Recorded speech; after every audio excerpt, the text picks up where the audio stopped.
Hello everyone. हमने chapter number 3 जो कि है प्लांट किंगडम वो स्टार्ट कर दिया था। आज हम जो नया टॉपिक पढ़ने वाले हैं वो इसी चैप्टर के कंटिन्यूएशन में रहेगा, वो है टेरिडोफाइट्स। टेरिडोफाइट्स क्रिप्टोगेम्स में आते हैं, दैट मीन्स सीडलेस है ये प्लांट्स भी। जो हमने डिवीजन देखा था प्लांट किंगडम का, उसमें हमने देखा था कि दो कैटेगरीज होती हैं, एक होते हैं क्रिप्टो गेम्स, एक होते हैं फिनेरो गेम्स। क्रिप्टो गेम्स के अंदर आते हैं आपके एल्गी, ब्रायोफाइटा और टेरिडोफाइटा, और फिनेरो गेम्स के अंदर आते हैं जिम्नोस्पर्म्स एंड एंजियोस्पर्म्स। तो हमें सिर्फ 4 डिविजन्स पढ़ने हैं, algae, bryophyta, pteridophyta and gymnosperm. Angiosperm जो था वो आपके सिलेबस से डिलीट कर दिया गया है, तो वो आपको नहीं पढ़ना है। बट आप परेशान मत होइएगा, फ्यूचर में आपके जो भी मेडिकल एग्जाम्स होंगे उनमें ये टॉपिक डिलीट नहीं हुआ है, इसीलिए मैं एक अलग से सीरीज़ बनाऊंगी जिसमें सारे डिलीटेड टॉपिक्स का मैं डिटेल्ड इन्फॉर्मेशन जो है, डिटेल्ड वीडियो जो है वो आपको दूंगी, तो आपको परेशान नहीं होना है। साथ ही साथ में अगर आप हमारे ऑनलाइन क्लासेस रेगुलर बेसिस पे ज्वाइन करना चाहते हैं तो टेलीग्राम का लिंक आपको नीचे डिस्क्रिप्शन पे मिल जाएगा। आप वहां जाके हमारा ग्रुप ज्वाइन कर सकते हैं और वहां से आप रजिस्ट्रेशन करके फिर हमारे रेगुलर क्लासेस को ज्वाइन कर सकते हैं। Okay, so let's get started.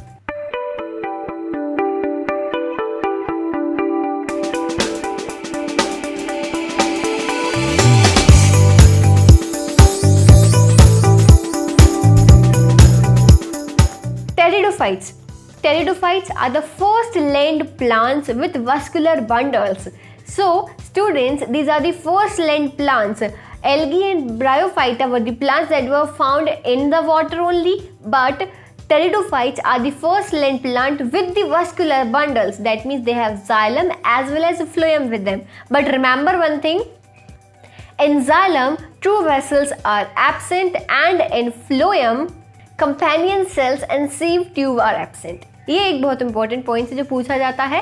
Xylem में ट्रू वेसल्स एब्सेंट होते हैं, फ्लोएम में सीव ट्यूब और कंपेनियन सेल्स एब्सेंट होते हैं। ठीक है, अब हम आगे बढ़ते हैं कि ये पाए कहाँ जाते हैं। So pteridophytes are found in cold, shady and damp places. Pteridophytes were the first land plant with vascular bundle. They are seedless plants. ये सीडलेस प्लांट्स हैं। इनके काफ़ी सारे एग्जाम्पल्स हैं, काफ़ी सारी क्लासेस हैं, वो हम इसके बारे में अभी पढ़ते जाएंगे धीरे धीरे करके। इनके पास में ट्रू लीव्स, स्टेम, रूट पाई जाती हैं। ठीक है बच्चों, और साथ ही साथ में एक बहुत इंटरेस्टिंग चीज़ मैं बताऊं कि जब ये यंग स्टेज पे होते हैं, जब इनकी यंग स्पोरोफिटिक स्टेज होती है, तो उस टाइम पे इनका जो वेनेशन होता है दैट इज सर्सिनेट वेनेशन। इसका मतलब भी आपको इस डायग्राम से क्लियरली समझ में आएगा। ये जो आपको यहाँ पे डायग्राम दिख रहा है, इसका मतलब है सर्सिनेट वेनेशन। ये सर्कुलर मूवमेंट जो आपको दिख रहा है, सर्कुलर फॉर्मेट में जो आपको चीज़ें दिख रही हैं, ये पूरा सर्सिनेट वेनेशन का ही एग्जाम्पल है। चलिए आगे बढ़ते हैं कि अब हमने ये देख लिया कि ये सर्सिनेट वेनेशन पाया जाता है। इसके बाद में एक और इम्पॉर्टेंट चीज़ क्या है इसमें, इसका जो स्ट्रक्चर है, लीव्स का जो स्ट्रक्चर है। पहली बात तो इनकी जो लीव्स होती हैं वो 2 टाइप से हो सकती हैं, एक माइक्रोफाइलस, एक मैक्रोफाइलस। माइक्रोफाइलस का मतलब है कि जब लीव्स जो है वो उनका साइज जो है स्मॉल रहेगा। Microphyllous means the leaves of the pteridophytes are smaller in size, and macrophyllous means the leaves of the pteridophytes are larger in size. Clear? Now leaf की बात चल रही है तो हम लीफ पर ही अभी काम करेंगे। ये जो लीफ है, इस लीफ के ऊपर कुछ स्ट्रक्चर्स प्रेजेंट हैं जिन्हें हम बोलते हैं स्पोरेंजिया। ये आपको जो स्ट्रक्चर्स दिख रहे हैं इनको हम बोलते हैं स्पोरेंजिया। इस लीफ को हमने क्या बोला? स्पोरोफाइट। ये जो लीफ है हमने इसको क्या बोला? स्पोरोफाइट। इसके ऊपर ये जो स्ट्रक्चर्स प्रेजेंट हैं इनको हमने क्या बोला? स्पोरेंजिया। इन स्पोरेंजिया से आप देख सकते हैं किस तरीके से स्पोर्स प्रोड्यूस हो रहे हैं, है ना। ये आप स्पोर्स देख सकते हैं, ये जो स्पोरेंजिया है इनमें से स्पोर्स प्रोड्यूस होते हैं। तो यहाँ पे आपको चीज़ क्लियर होनी चाहिए कि this leaf is called sporophyll. This sporophyll consists of some circular structure known as sporangia. These sporangia produces spores. ठीक है, ये हैप्लॉइड स्पोर्स को प्रोड्यूस करते हैं। अब देखिए यहाँ तक आपको समझ में आ गया। अब हम आगे बढ़ते हैं। सबसे पहले तो हम इसका डिवीजन देख लेते हैं कि इनका क्या डिवीजन है, इसकी क्या क्लासेस हैं। तो बेसिकली टेरिडोफाइट्स को 4 क्लासेस में डिवाइड करा गया है। हम 4 क्लासेस को देख लेते हैं, सेलोप्सिडा, साइनोप्सिडा, लाइकोप्सिडा एंड टेरोप्सिडा। यहाँ पे क्लियर है आपको ये चीज़ें? सेलोप्सिडा, लाइकोप्सिडा, फिनोप्सिडा और टेरोप्सिडा, ये 4 क्लासेस आपको दी गई हैं। इन 4 क्लासेस के हम एग्जाम्पल्स भी देख लेते हैं। अब एग्जाम्पल्स को देखिए, सेलोप्सिडा, इसका एग्जाम्पल क्या है? सिलोटम। नेक्स्ट, लाइकोप्सिडा, इसका एग्जाम्पल है सेलाजिनेला एंड लाइकोपोडियम। नेक्स्ट, फिनोप्सिडा, इसका एग्जाम्पल है इक्वेस्टेम। इक्वेस्टेम को हम साथ ही साथ में हॉर्स टेल भी बोलते हैं। ठीक है बच्चों। नेक्स्ट, टेरोप्सिडा, इसका एग्जाम्पल है ड्रायोटेरिस, टेरिस एंड एडिएंटम। ठीक है, तो ये एग्जाम्पल्स थे टेरिडोफाइट्स के। चलिए आगे बढ़ते हैं अब हम। आई होप कि आपको ये एग्जाम्पल समझ में आ गए होंगे। इन सारे एग्जाम्पल्स को याद करने की एक मैं बहुत ही एक्सट्रीमली सुपर्ब, एकदम मतलब आप पागल हो जाओगे देख के, इतनी शानदार वाली ट्रिक जो है ना, वो थोड़े ही दिनों में मैं आपके पास लाने वाली हूँ। तो सब्सक्राइब कर दीजिए, लाइक कर दीजिए चैनल को और शेयर कर दीजिए इस वीडियो को फटाफट से। ठीक है, तो अब हम चलो आगे बढ़ते हैं, आगे समझ लेते हैं इनके बारे में कि टेरिडोफाइट्स क्या होते हैं। टेरिडोफाइट्स के बारे में थोड़ी और जानकारी जो है वो हम ले लेते हैं। So students, let's now discuss about some of the very important terminologies related to pteridophytes. Now there is a word known as heterosporous and a word which is homosporous. Now what does this heterosporous and homosporous means? Let's see the definition. Heterospores are the plants in which the sporophyte produces two kinds of spore, that is microspore and megaspore, that develops into unisexual gametophyte, either male or female. Heterospore का मतलब होता है बच्चों कि 2 type के spores को produce करना। एक होगा आपका मेल स्पोर, एक होगा फीमेल। मेल गैमेटोफाइट को बोलते हैं हम माइक्रोस्पोर और जो फीमेल गैमेटोफाइट है उसको हम बोलते हैं मेगास्पोर। क्लियर है बच्चों। एक और चीज़ जो मैंने ब्रायोफाइटा में आपको बताई थी कि जो मेल पार्ट होता है उसको हम बोलते हैं एंथ्राजोइड्स और जो फीमेल पार्ट है उसको हम बोलते हैं आर्कागोनियम। ठीक है, तो हेट्रोस्पोर्स क्लियर हो गया बच्चों आपको। अब होमोस्पोर्स की बात कर लेते हैं कि होमोस्पोर्स क्या होते हैं। होमोस्पोर्स जो होते हैं, होमोस्पोर्स के सबसे पहले तो डेफिनेशन देख लेते हैं। Homospores are the plants which produce single type of spores which develop into a bisexual gametophyte having both male and female sex organ. Homospores में मेल और फीमेल सेक्स ऑर्गन एक ही साथ होते हैं, मतलब बायसेक्सुअल स्टेज में होते हैं, उन्हें हम होमोस्पोर्स बोलते हैं। ठीक है बच्चों, तो हेट्रोस्पोर्स होमोस्पोर्स यहाँ पर आपको क्लियर हो गया। नेक्स्ट जो हम टर्मिनोलॉजी देखने वाले हैं वो है मेगास्पोरेंजियम एंड माइक्रोस्पोरेंजियम।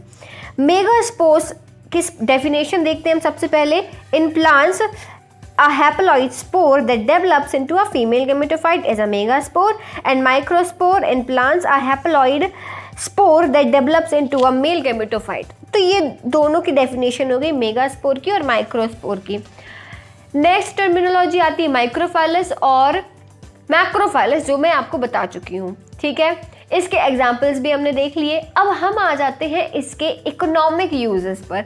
अब देखिए बहुत ही इंटरेस्टिंग चीज़ है कि जो टेरिडोफाइट्स हैं उनकी इकोनॉमिक यूजेस क्या है, उनकी हम बात कर लेते हैं। तो सबसे पहला इंटरेस्टिंग जो आता है वो है इट इज़ ईटेबल। ठीक है, मतलब ये एज अ फूड यूज़ होता है कई जगह पे। हो सकता है कि आपने भी टेरिडोफाइट्स को कभी खाया हो, इसकी सब्जी बना के खाई जाती है, वेजिटेबल ऐसे कुक करके अच्छे से खाया जाता है। तो आपको यहाँ पे इमेज दिख रही होगी कि ये इमेज में आप देख सकते हो कि कितने अच्छे तरीके से, सुंदर तरीके से इसको बनाया जाता है और इसे खाया जाता है। That means it is eatable.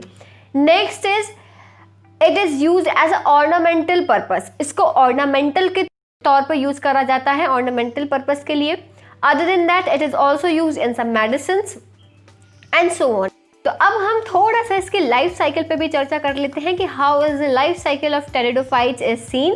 So, the first stage in the life cycle you can see here is sporophilus that bears sporangia. Sporangia में होता है spore mother cells. Spore mother cells में meiosis होता है, it undergoes meiosis और फिर formation हो जाता है spores का। ठीक है बच्चों, स्पोरोफाइल्स के ऊपर होता है स्पोरेंजिया, स्पोरेंजिया के ऊपर होता है स्पोर मदर सेल्स, इसमें होता है मियोसिस, मियोसिस के बाद में बन जाते हैं haploid spores.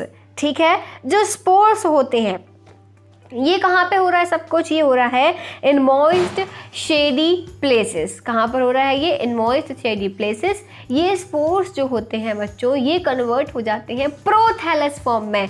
Now this prothallus is somewhat like a heart, ठीक है। तो ये आपको अच्छे समझ में आ जाना चाहिए कि जो प्रोथैलस होता है उसका स्ट्रक्चर कैसा होता है? हार्ट के जैसा होता है, ठीक है।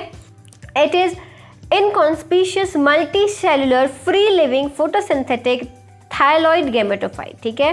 तो ये इसकी डेफिनेशन थी। अब जो प्रोथैलस होता है बच्चों, उसके बाद का जो स्टेज होता है वो होता है गैमेटोफाइट। गैमेटोफाइट के ऊपर आपके एंथ्रीडियम और आर्किगोनियम प्रेजेंट होते हैं। एंथ्रीडियम से निकलते हैं एंथ्रोजोइड्स और आर्किगोनियम के अंदर होता है एग। एंथ्रीडियम से एंथ्रोजोइड्स जो निकले हैं वो एग के पास जाएंगे, ये बाइफ्लैजिलेटेड होते हैं और फिर इन दोनों का फ्यूजन होता है। फ्यूजन होने के बाद में जाइगोट बनेगा। जाइगोट से बनेगा स्पोरोफाइट, जो कि इंडिपेंडेंट हो जाता है। Sporophyte is independent, that means इसमें डोमिनेंट स्टेज जो है, डोमिनेंट फेज जो है वो है स्पोरोफिटिक फेज। ब्रायोफाइट्स में गैमेटोफिटिक फेज डोमिनेंट होता था, बट टेरिडोफाइट्स में जो स्पोरोफिटिक फेज है वो डोमिनेंट होता है, ठीक है। तो यहाँ पे आपको क्लियर हो गया। इसके बाद में जो स्पोरोफाइट है उसमें वही होगा, मियोसिस होगा, और मियोसिस से क्या बन जाएंगे? स्पोर्स बन जाएंगे। तो ये एक पूरी लाइफ साइकिल हमने देख ली किसकी? टेरिडोफाइट्स की। तो यहाँ पे हमने टेरिडोफाइट्स जो है वो कंप्लीट कर लिया है। Before ending today's lecture, here are the few questions for you all. The answers of these questions will be given on our Instagram ID, so do follow our Instagram page. You'll get all the answers of these questions. So let's see the question number 1. In bryophytes and pteridophytes, transport of male gamete requires A. birds, B. water, C. wind, D. insects. Question number 2. In which of the following would you place the plants having vascular tissues lacking seeds? A. Pteridophytes, B. gymnosperms, C. algae, D. bryophytes. Question number 3. Pteridophytes differ from bryophytes and thallophytes in having A. vascular tissues, B. motile anthrozoids, C. archegonia, and D. alteration of generation. Next question. All the following pteridophytes belong to the class Pteropsida except Dryopteris, Pteris, Selaginella, and Adiantum. Next question. Which one of the following is a vascular cryptogame? Option A. Equistem, B. Ginkgo, C. Marchantia, D. Cedrus. Next question. The most primitive among the living vascular plants are A. ferns, B. brown algae, C. mosses, and D. cycads. So students, here are the few questions for you all.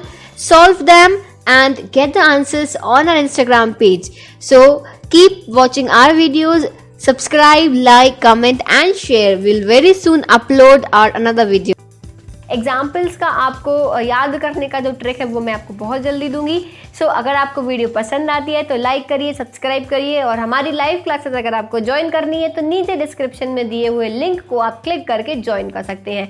साथ में कुछ बच्चों को ये doubt रहता है कि ma'am आपका इस चैप्टर का पार्ट नहीं मिल रहा है, ये वीडियो नहीं मिल रहा है, तो डिस्क्रिप्शन में बच्चों एक बार नज़र डालिए। आपको सारी जो लिंक है पुराने चैप्टर्स की, इस चैप्टर के पार्ट 1, पार्ट 2 है या जितने भी पार्ट आ चुके हैं उन सभी की लिंक आपको कहाँ मिल जाएगी? डिस्क्रिप्शन में। तो वहाँ जाके आप पुराना भी रिवाइज कर सकते हैं। Okay, so see you in the next class. Bye bye.